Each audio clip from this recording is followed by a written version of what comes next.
Hey everyone. Well, my guest today is a 20-year veteran at marketing to technical audiences, and I've invited her on to be your guide to put together your 2022 marketing plans. She'll talk about some of the do's and don'ts of the planning process, and we'll also dive into some of the trends that we're seeing in industrial and technical marketing going into the new year. Speaking of trends, the Content Marketing Institute, along with Global Spec and Marketing Profs, just released their manufacturing marketing research report. And it has some good nuggets in there about where marketers found success this past year and where they're planning to invest in the coming year. There's a lot of implications for content marketing, so definitely give it a look. I'll be sure to include a link in the show notes. I also wanted to let you know that in December, we'll be kicking off a mini series focused on industry media. We're bringing on different industry publications and websites to talk about how their platform has evolved and what advice they have for you as you go into 2022. Let's do this. Welcome to Content Marketing Engineered, your source for building trust and generating demand with technical content. Here is your host, Wendy Covey. Hi, and welcome to Content Marketing Engineered. On each episode, I'll break down an industry trend, challenge, or best practice in reaching technical audiences. You'll meet colleagues, friends, and clients of mine who will stop by to share their stories. And I hope that you leave each episode feeling inspired and ready to take action. Before we jump in, I'd like to give a brief shout out to my agency, TREW Marketing. TREW is a full-service agency located in beautiful Austin, Texas, serving highly technical companies. For more information, visit TREWmarketing.com. And now on with our podcast. Hey everyone, and welcome to another episode of Content Marketing Engineered. With me today is Jennifer Dawkins. She's the Vice President of Account Services at our own TREW Marketing. Welcome, Jen. Hi, welcome, Wendy. I am excited to have you here, and everyone is going to want to listen closely to this episode because right now it's marketing planning season, right? That's right. Before we get started though, I thought it would be helpful for our listeners and our viewers to hear a little bit about your background and experiences and what shaped you into the marketing strategist and agency leader that you are today. Sure, absolutely. So at TREW Marketing, I've been here for about 6 years, and I work with a wide variety of clients and specialize in marketing planning, which we'll talk about today, and content marketing. And prior to TREW, I spent 15 years at National Instruments. The majority of that time was managing their content marketing program and their content marketing team. I also worked in regional marketing, working really closely with sales and account-based marketing and some of our key accounts. And then I managed our content marketing programs as well with some integrated campaign plans. So you've touched pretty much every aspect there is of marketing planning is what I just heard, yep. Which is, of course, is why you're here today. But I have to pick on you. Wow. Where'd you go to school? University of Texas in Austin. And what color are you wearing today? It's very strange. It's almost orange. And I'm in my Aggie maroon. We did not plan that, but that is really funny. Anyway. Oh, well, all right. Well, let's jump into today's topic. So one of the first things I want to ask is, what are some of the common mistakes that marketers make when putting together a marketing plan? Yeah, that's a good question. So across the board, both when I worked at National Instruments and with several of the accounts I work with now, the number one thing people want to do is they want to start talking about tactics. They want to start talking about, hey, we have this product that we want to launch and we need a press release and we need an ad buy and we need to get in this magazine. And that's the first thing they want to do. And when we do marketing plans, I would say 75% of the time that we spend is everything else before we get into the activities and the tactics. So we look first at what are the business goals? What are we trying to do as a business? Which of those areas can marketing impact the most? We look at where we are today. So where are we with the website, with content? What are the gaps? What do we have that's great that we can still use and leverage? Then we look at what are our competitors doing? What are other people in the space saying? What is our messaging and how does that compare? And who are we talking to? So all of that, if you dig in and you really understand those things, when you get to the actual, what are the goals? What are the tactics? What are we going to do? It's seamless. It's so easy because you know what your gaps are, you know what your opportunities are, you know what you're trying to do, and it kind of flows from that. So. You mentioned messaging, and I'm curious. So, when you're auditing where you are today and you see that messaging is a whole, does that need to come first before you even create your marketing plan? Does that come afterwards? I get this question a lot, actually. Yep, absolutely. So messaging is so critical. So there's several different kinds of messaging, right? So there's overall corporate messaging. What are you saying about yourself? And that's really foundational and should come before anything. So knowing what you're going to say, what you're good at, what resonates with your customer is really important. But then also, if you have a specific product launch or if you have a specific market that you're trying to get into, really understanding what is your messaging in that area is also really critical. So it's not to say that you can't do a marketing plan if you don't have your messaging down. It's just in that marketing plan, if you don't have your messaging or if it's not really solid, that is the very first tactic that you should do as part of your plan for that year. Oh, makes sense. So, what are some of the key elements that are included in a marketing plan? So we look at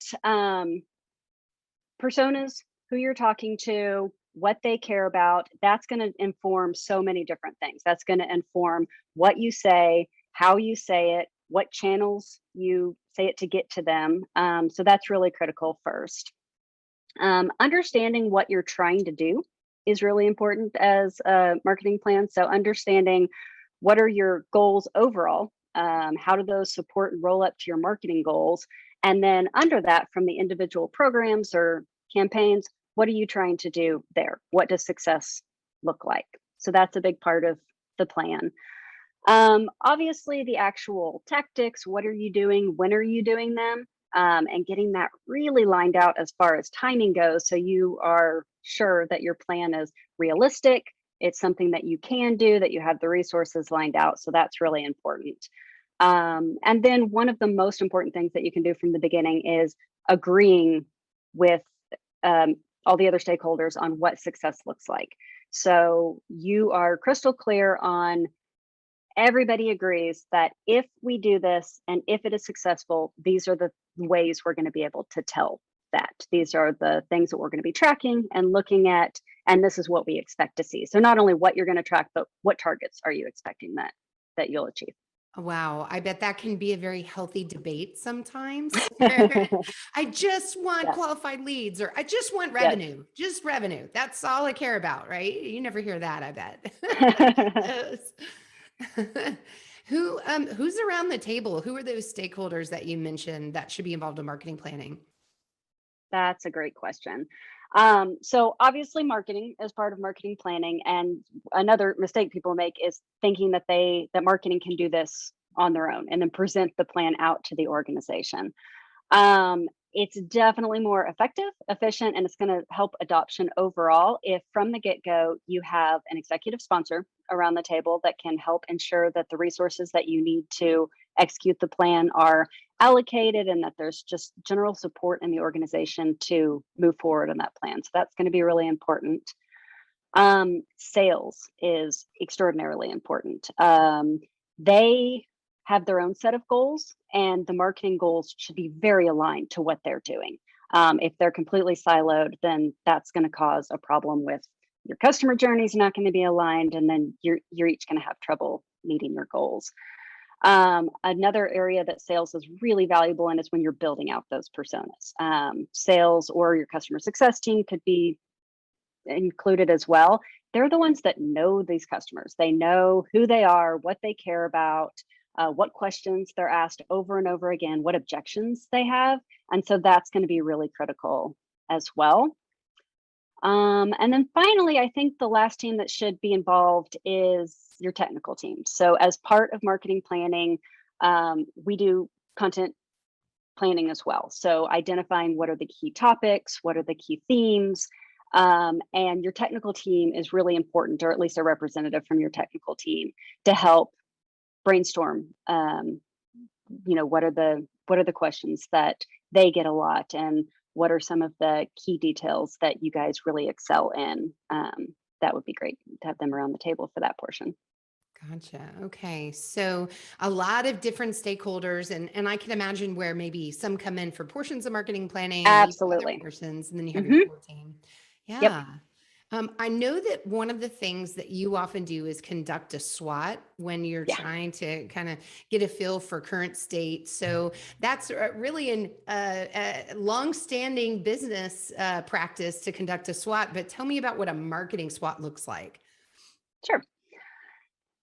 So yeah, there's several different areas that you can look at and that we look at. The website, I would say, is the absolute first place that you start. Mm. So the website is the number one place that no matter what type of content or marketing you're doing, the website is the place that they're going to go. If you're at a trade show and you talk to somebody, they're going to go back to your website. If it's a referral and you're getting a glowing referral, the first place they're going to go is your website, and that's where they're going to look. And then, of course, if through traditional inbound tactics, lure them there through SEO or through content, then that will matter as well. So your website is the first place that we look at, making sure that it looks modern, it's up to date, it reflects who you are, and what you offer. So that's really important. Messaging we've talked about, and that goes hand in hand with the website as well. So is your messaging unique? Is it differentiated? And does it talk to the customers? I can't tell you how many times we go into the SWAT and we look through websites, and every single sentence on the entire site is the company's name, or we, or I, and it's all about what they do. Uh-huh. And of course, your website's supposed to say what you do, but in the lens of and why that matters to your customers and how it addresses what they need, and what they care about. So that's really important. Content is the probably third area that we would look at. Content fuels everything you're doing. It fuels your website and your SEO performance, but also it is what you're going to send no matter what you do. If you have a account-based marketing campaign, you're going to use content to do that. If you have a broad-based brand campaign, you're going to use content to do that. It's a little bit different type of content, but really evaluating, do you have really quality educational content that spans the entire buyer journey? That's going to be pretty important.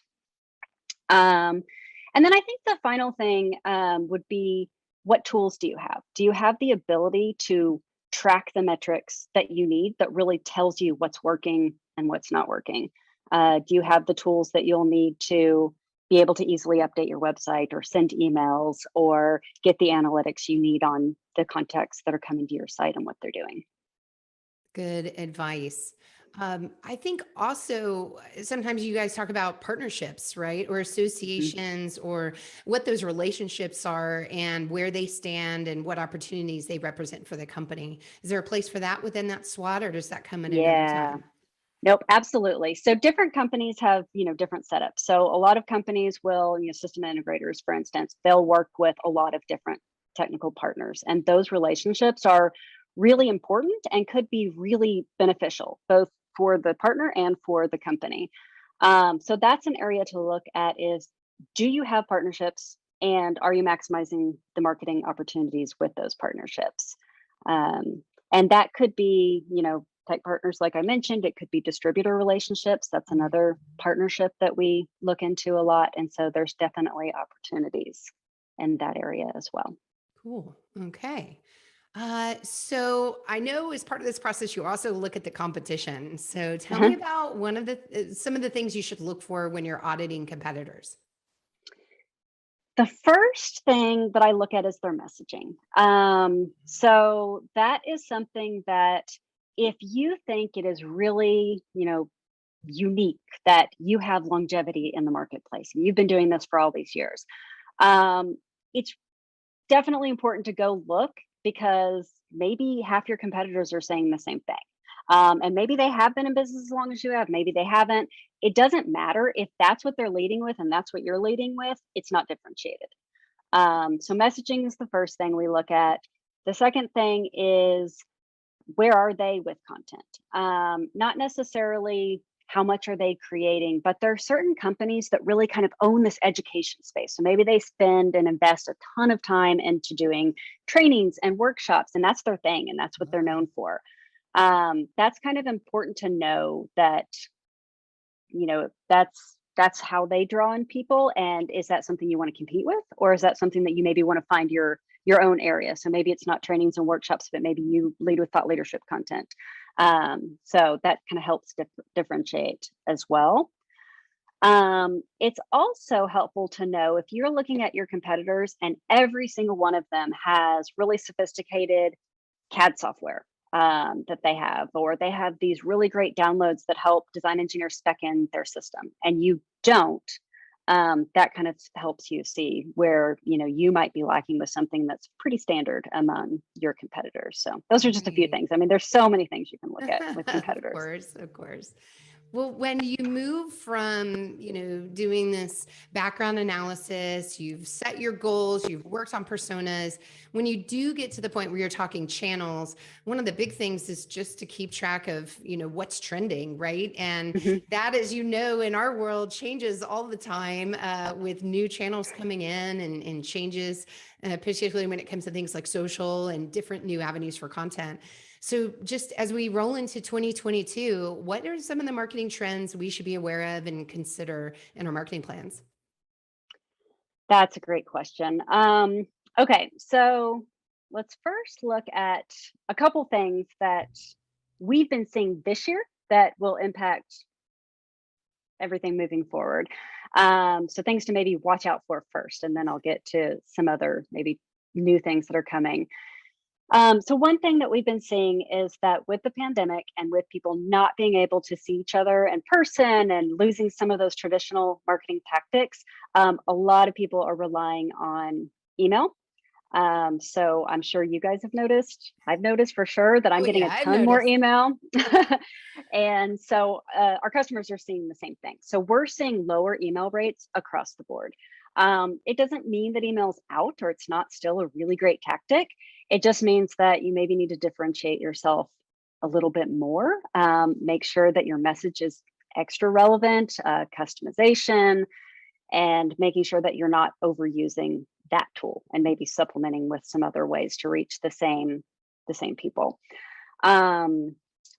Another area that we're seeing is with all of the privacy considerations right now and policies, metrics tracking is getting hard. So a lot of the metrics tracking that we rely on relies on cookies. And if somebody opts out of cookies, then the metrics aren't as reliable as they once were.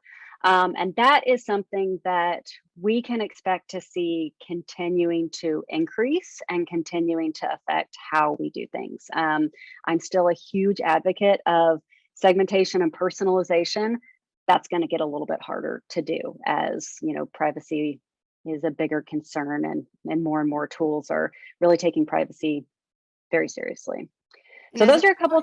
Oh, sorry. Go ahead. And Jen, as a marketer working with a technical audience that is really into data, it's so frustrating to see a loss of insight. But of course, we all understand, this swing towards privacy. And of course, technical buyers have always wanted to stay pretty private. They were never, a lot of them already are incognito on your site. So I think I'm glad you brought it up, because I think it is a really big concern, and we'll have to perhaps use other metrics as proxies and be a little just trusting of the process, even if we don't have the data, every data point behind it. So yeah, absolutely.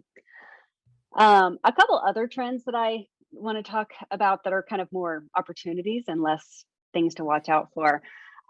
So video is one. This has been a trend for the last couple years. It's just video is everywhere. So we are seeing that our clients are wanting more video, they're performing better. We've seen it in our own research that we do, and then third-party research as well, that video is something that people are consuming, particularly younger engineers. That's really how they want to get their information.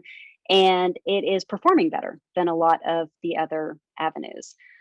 So in video, there's a lot of our clients that are very hesitant, and they they don't think they have the skill or they budget to do it. And so I guess my advice there would be, it's not as hard and it doesn't have to be as flashy as you think it does. I mean, there's of course still a place for the really polished corporate video. But if you can't get that, or if you can't afford that, or you don't have time to do that, there's so many other ways of just getting on your computer, doing a demo, doing a screen record, sitting and talking about something like a video blog, podcasts like this. I mean, there's a lot of different ways to incorporate video, and you just kind of need to do it, start trying and get better at it. So that's a big one.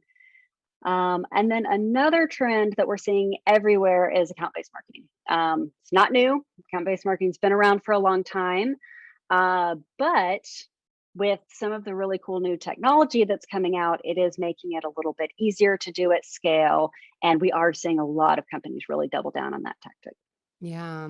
And I think for marketers who haven't looked into the idea of intent and intent data, that's a new area for a lot of people to be able to see, okay, not only measuring someone's journey on your own website, but what are they doing externally that completes that picture of where they are in the buying cycle and how interested they might be in your solution. Absolutely. Yep. So wow, a lot of things to consider as you create this marketing plan. And let's pretend, we've been through this whole process. We have it. It's documented. It's done. The budget's solid. We're swinging into execution now. So how rigid should this marketing plan be? And I already kind of know your answer, but honestly, this isn't a static document, right? So how often should you revisit the plan and come together as a core marketing team to make adjustments? Absolutely. So when we plan for a full calendar year, and it's really hard to know 9 months from now what opportunities are going to come up, what product is going to slip massively, and we won't be able to launch when we thought we would. Acquisitions might happen during the year. There's lots of things that can happen. Pandemics may happen throughout the year. No, let's pandemics might happen. Let's hope we're past that.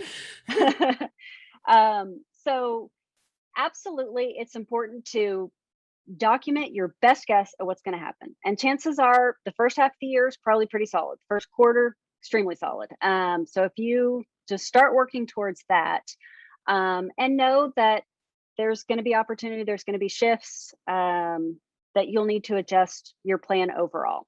So we recommend, from a evolution of the plan standpoint, but also just from looking at how everything's doing, that every month you're tracking your scorecard metrics and looking at what's happening, and maybe not necessarily taking action on it every month, but keeping tabs and seeing what's going on. And then every quarter, that's really where you look at the metrics and analyze, okay, is this because this tactic isn't working? Is this something that we need to adjust? Is this something that maybe there's a new opportunity that we need to add in? And so that quarter mark is really where you can look back and make adjustments. And then you can look forward at the quarter that you've planned, and you have what your plan is, and you can make adjustments based on, well, we're a little late on this thing that happened last quarter, so we're going to push this out. Or now there's this other opportunity, so we're going to change that. So those are the touch points. And in that quarterly meeting where you're both looking back at what's happening and then making adjustments moving forward, that's a good place to bring back in your executive sponsor that you have involved. Maybe if you have a sales advocate that can tell you some things that are happening in the sales world that you might not know with customers, and they can give you feedback on how your message and your content is resonating, what they're hearing. So that's a great touch point for that as well. So I guess the point is, it is a living document. It is not a, here's your marketing plan, it's printed out, it's bound, and you're going to follow it. It is kind of a guide that changes as needed. Yeah. You mentioned the scorecard. What are some typical things that go in a scorecard, and what should not go in a scorecard? That's a good question. So what your specific metrics are absolutely depend on what activities you're doing. And so there's not a really, these are the 5 things you should always include. But some things that are important are, you want to measure have some metrics throughout the entire funnel. So you need to have some awareness metrics, you need to have some conversion metrics, and you need to have some bottom of the funnel metrics. It might be that your organization does not care about vanity metrics like traffic. They just don't care. You don't have to report out all those metrics. It is really important that you still track them, because one of the main reasons we track metrics is to identify what's working and what's not working. And if something's breaking down, where is it breaking down? So even if your executive team never wants you to report out traffic, you need to know it. So you need to know that if you're not getting the leads, maybe it's because of a problem up at the beginning. So that's really important. It is really critical to understand what metrics does sales care about, what metrics does your executive team care about, and make sure that you're also tracking those and also reporting out those specifically, so they understand that, you know, they're heard and your marketing efforts are achieving some of the things that they care about. Yeah. I think some of the biggest mistake that marketers make is they include some of the downstream tactical metrics like cost per click on a social campaign or open rates and click-throughs on an e-newsletter. And not to say those aren't important diagnostic things to measure that individual activity, but don't report that to your executives. Just stay focused on the high level things that make an impact. And I love what you said about coverage along the full funnel. So good advice there. One thing that's really important to understand is you're not reporting metrics to justify what you're doing or to make yourself look good. The metrics are not about marketing. The metrics are all about how is marketing contributing to the business. And so when you're reporting out on your metrics, that's really important to keep in mind. Don't just report the things that make you look good, report the things that tell the true story about what's happening and what needs to change. Yeah. And it shows that you're tied back to, you understand what the business needs and you're tied into that, right? You're not just, caring about your vanity activities. Absolutely. Well, good. Well, we've covered a lot of ground today. Perhaps some parting advice for marketers that are just starting to tackle their 2022 plans. Yes. So I guess I would say not to get caught up on doing everything right or doing everything at the right time or getting everything 100% complete. Just start somewhere. Start from where you are. If you are starting right now, it's the perfect time. It's fall. That's great. You have the whole year. If things are crazy and you can't get started on your plan till February, start then and have it, starting at a different time. It doesn't have to happen in a very specific way or a very specific time. Just do it, get something down, have the conversation. One of the biggest benefits of doing marketing planning is just the process of talking to people internally and really taking a critical look at what we've done and what we want to do. So it's definitely not about the end document. It is about the process of really having those discussions throughout the organization on what would help your company and what would help your business. Good. So don't kill yourself over the holidays if you can't get the right people in the room. Just put it off, do it right. Okay, good. Absolutely. Well, Jen, where can our listeners and viewers go to connect with you and find more resources? So on our site, TREWmarketing.com, we have a marketing planning section. We have an ebook. You can reach out to us. We're happy to talk through your plan, actually help you side by side create your plan, or we have some resources on the site that can help you do it yourself. Great. Well, I'll make sure to include a link to that ebook in our show notes today. And thank you so much for your time. I know it's a busy time of year for you in marketing planning, so appreciate you being here. You bet. Have a good day. Thanks for joining me today on Content Marketing Engineered. For show notes, including links to resources, visit TREWmarketing.com/podcast. While there, you can subscribe to our blog and our newsletter and order a copy of my book, Content Marketing Engineered. Also, I would love your reviews on this podcast. So please, when you get a chance, subscribe and leave me your review on your favorite podcast subscription platform. Thanks and have a great day.